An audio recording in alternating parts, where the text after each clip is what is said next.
Okay. I have to refresh you on completing the square in this slightly different context. Okay, so the different context here is that I don't have a other side of the equation to fiddle with. I just have like some q of x is x squared minus 6x plus 16, which you guys will recognize is the thing we just foiled out for the quiz, right? Yes. So hopefully we should be able to go backwards relatively painlessly. Okay.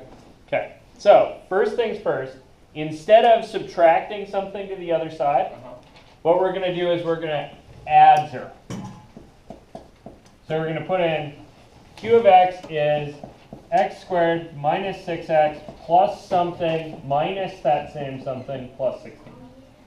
Oh, yeah. You guys with this? Like I just put in a blank so that I could add and subtract something. Now, if your a had been not 0, You mean 1? or not 1 in this case, sorry. If your a had not been 1, you would want to factor that out first, and then try this same trick in the parentheses. You guys cool with that? Okay. So, here, I have this thing.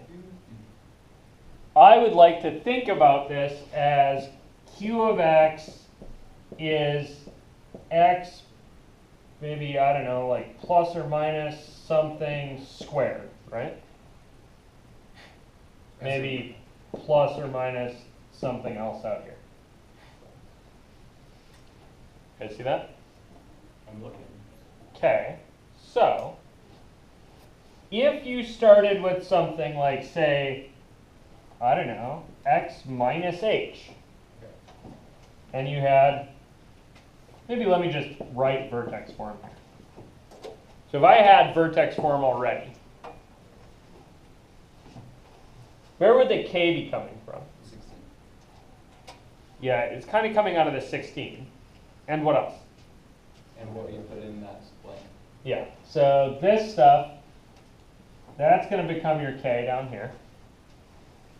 And this stuff here, your x squared minus 6x plus blank, that's going to become your x minus h squared. Oh, so you make it 9. Oh.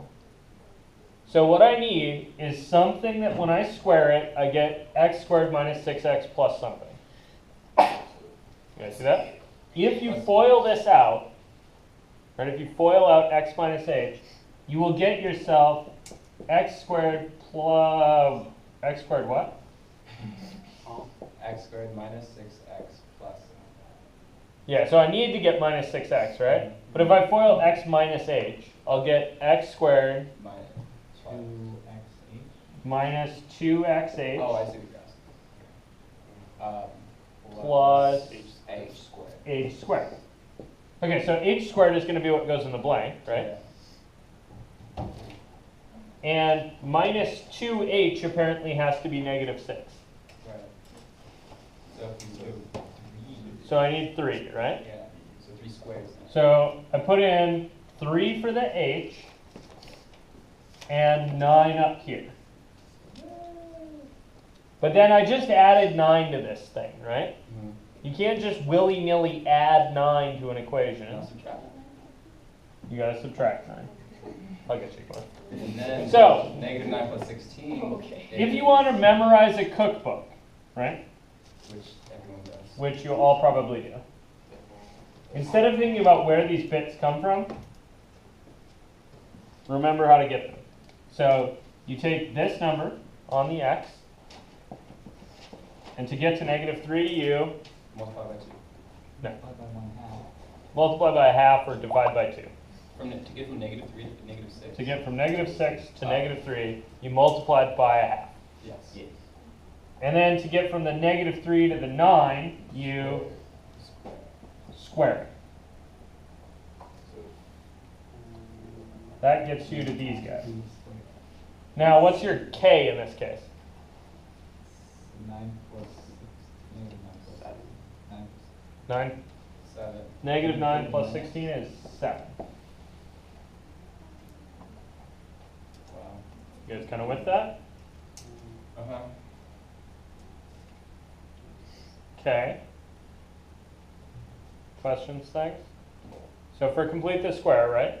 Put in your blanks, and then you need to remember, take the coefficient on x, divide it by 2, and then square it back. And then what your result should look like is x minus the thing you got by dividing by 2, squared, and then some combined like terms stuff. So completing the square gets you vertex form. Completing the square gets you from standard form to vertex form. Varsity moves. That's cool with that? Yeah. And to check your answer, Boil. boil that crap back out and see if you got what you started with. Rock on. You should, Agreed. right? Yes. Cool? Questions, things? Nothing. Just don't raise it yet. Don't erase it. So what's the half of the b squared that we learned? No, that's the answer. Yeah. You do take half of b squared, you get that factors going to Take What do you do with half of b, square it to fill in the blanks, and then just do it. and then this piece is something squared, right? This is a perfect square trinomial. Yes. And this stuff is the constant adjustment you needed. That takes you from that C value, which doesn't have anything to do with a vertical shift, to So it doesn't do to the vertical shift that you did. That's cool. Go math. Cool? This is like the punchline of Algebra 2, right? Like, you learn to complete the square at the beginning, and then at the end of Algebra 2, you'll, like, well, not the way I teach it, but the way lots of people teach it. At the end, you learn shifting rules. So you take this thing that you learned at the beginning, completing the square, and then you look at it in terms of shifting rules, and it's like, yeah, hell yeah, this whole thing like ties together, beginning to end. It's like math Cool. related. It is like math is related to itself.